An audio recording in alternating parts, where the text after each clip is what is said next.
Once, long ago in winter, in a cold, cold land, there lived a poor man and his 2 daughters. Their home was a small wooden house near the forest, far away from the towns and cities. Katya, the younger daughter, was happy to work in the house, cleaning and cooking for her father and sister. But Ivanka, the elder daughter, was not satisfied. She wished for a rich husband, servants, and a castle to live in. And although the poor man went out every day to find work, there was little work to be found.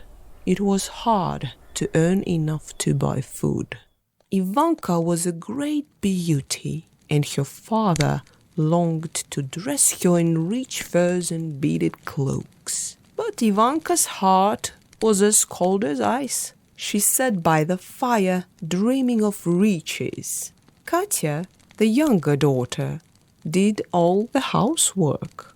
One day the snow fell and fell. It lay on the ground and on the roof, thick and heavy. "Father," said Katya, "won't you stay in today and keep warm?" "And then what would we do for food?" cried Ivanka. "Keep the fire burning until I return," called the poor man, as once more he went out to find work. When their father had gone, Katya went out into the snow to collect wood. But Ivanka just sat by the fire.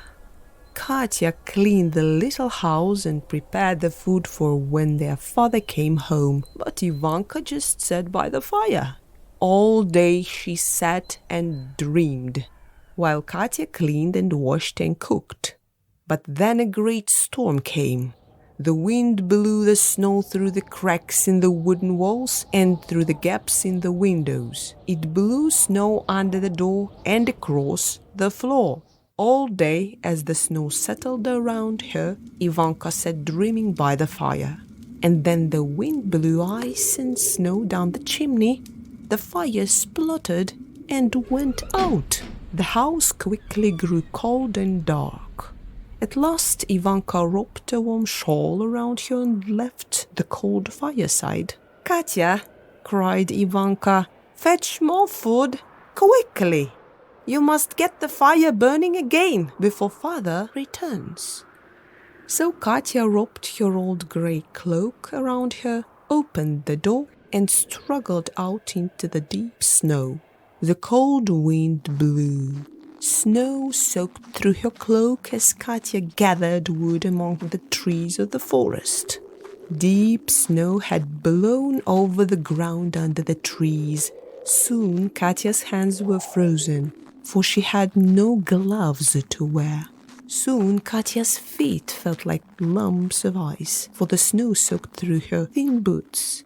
Suddenly, a strange old man in thin rags came up to her. His face was wrinkled, but his bright blue eyes were kind. Katya did not feel afraid. "Child," he said, "will you spare a little wood, for I cannot bend to pick up my own?" "Here, grandfather," smiled Katya, giving all her wood to him. "Take this bundle and have a good fire to warm you." Katya turned away and began to gather wood again. Her feet were so very cold, she could barely walk. Her hands were so very cold that she could only collect a small bundle before returning home. As she made her way home, there at the edge of the forest, she saw a great bonfire. No snow lay near the fire, and a huge man dressed in a red and gold cloak trimmed with fur stood beside it. In his wrinkled face shone a pair of bright blue eyes. "Katya," he called to her, "I am the Snow King. Do not fear. Come close to the fire and sit. Warm yourself, child. Warm your hands and feet, then eat and rest."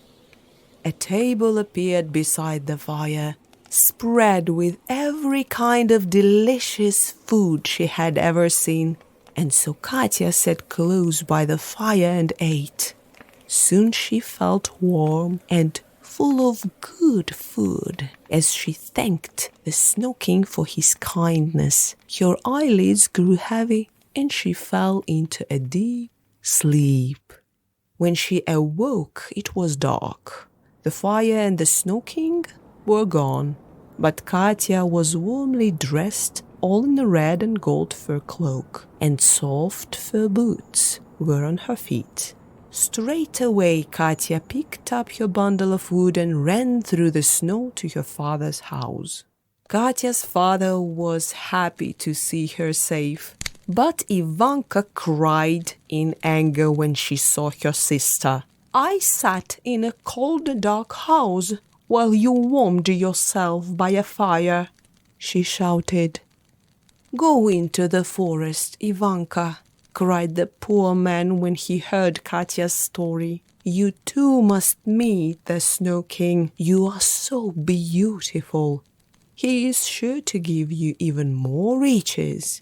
So Ivanka wrapped her old grey cloak around her and went out into the snow. She only gathered a little wood and spent her time looking about for the Snow King.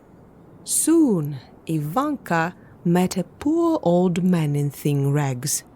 His face was wrinkled, but his eyes were blue and bright. "Child," he said, "will you spare a little wood? For I cannot bend to pick up my own." "Begone," she shouted. "I am waiting for the Snow King, not an old beggar." Suddenly, the old man threw off his rags, and there stood the Snow King, dressed in a red and gold fur cloak. His bright blue eyes flashed in anger. "Your heart is ice," cried the Snow King, "and you shall be too." Ivanka's nose turned into an icicle. She froze to the spot, and there she stood in the deep snow of the forest. She saw the snow falling and felt the cold frost on her skin. And there she stayed all winter until the first warmth of spring melted her heart.